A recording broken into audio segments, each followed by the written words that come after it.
This is a special show. It really is. But I think that there's so many different things. Clearly from the name of the show, I'm a big Star Wars fan, and there's so much about this show that I was looking for. I'm sure you've heard this. I will also say it. To me, this is the best written Star Wars material we've gotten since Empire Strikes Back. I think we're done with this interview. That's it. Good, right? Perfect. Yeah. That's it. Wrapped it up. That's it. We don't need to say anything else. Second season is to come, and see you soon. And that's it. Have you been hearing that, though, about the idea of I know that you know it, obviously, from working with Tony, but the idea, because obviously, when you're doing this for a fan base, you want to see what the word is on the street. And I hear this often. So when this comes out, are you curious? Are you kind of listening to what the tone is? How does that go? I do. I love now that we have the opportunity to actually get feedback, through social media and the reviews, and it seems that if you know how to handle it, also, because it can get you a little crazy, totally. But if you know how to handle it, it's very useful. In fact, because you have to see if the reasons that made you do something or what you were aiming for is actually what's getting out there, Yeah.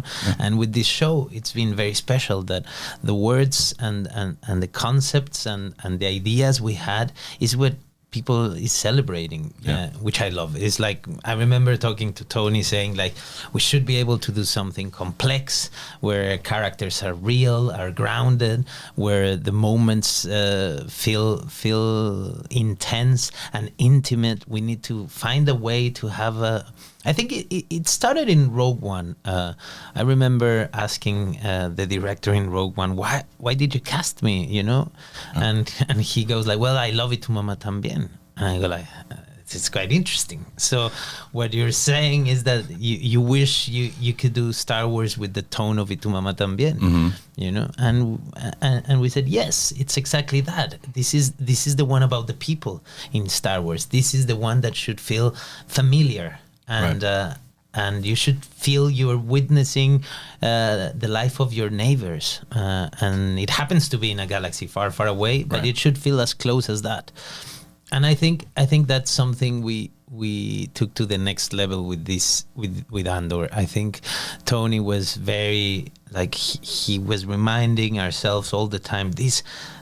Everything needs to have a meaning. There has to be a reason for things to happen. This has to be real. This has to be happening.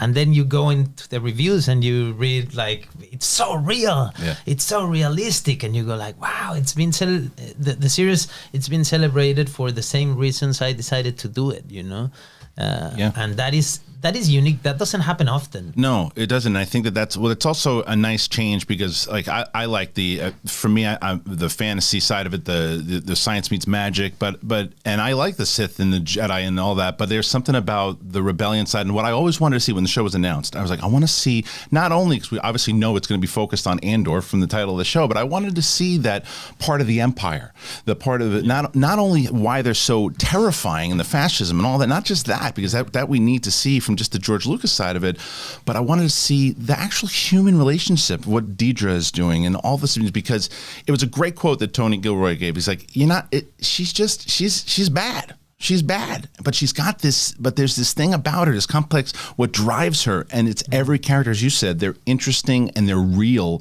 and you know people like that.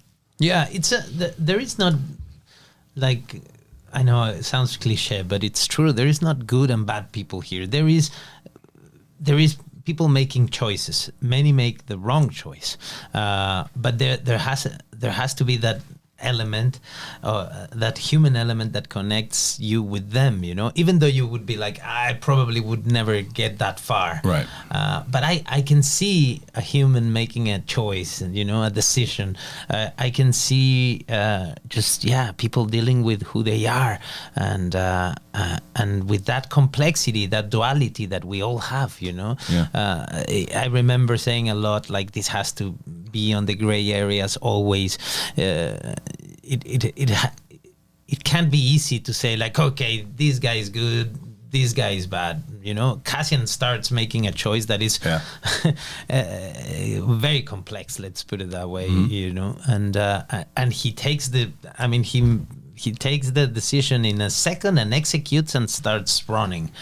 And He's that's a survivalist at the for sure. And probably he's going to question that decision for years in his life, you know. But in that moment, he was just there, reacting Right. the best way he could, you know. I like that the show it's tries to avoid all these kind of like movie moments that make characters heroes, you know. Like it's just regular people here, Yeah. capable of doing extraordinary things, yes, because they learn to work together. And you were saying it, you want to see all the other characters, and I think it's important to say it because Cassian is a great excuse to understand why a rebellion is needed. But a rebellion or a revolution is about it's about like an ensemble, you know. Yeah. It's never the story of someone. Therefore, this character is going to take you to all these other stories that are so interesting and that ended up shaping him, you know, and will shape you as audience.